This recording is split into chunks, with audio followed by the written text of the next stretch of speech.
எடுக்கறடா ரித்திகே. மதுர வீரன் தானே. பேச பேச ஏன்டா இதெல்லாம் பண்ற? சொல்லு.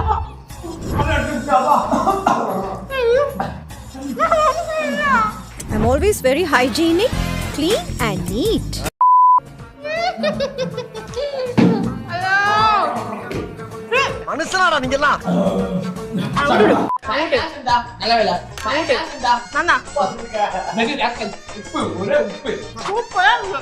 மிச்சமே இல்ல. அது செம்மையா இருக்கு. சொல்லு. போகுடா.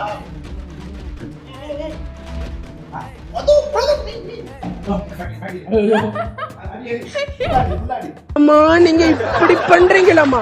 ரித்திக் முடிக்க போறேன்டா. அரியா. எடு. அப்ராணியா இருக்கியாடா. ரைட்ல இருக்கா? பக்கத்துல இந்த ஒரே வாந்தி வாந்தி வாந்தி. ஓகே. என்ன ஒரு புத்திசாலித்தனம்.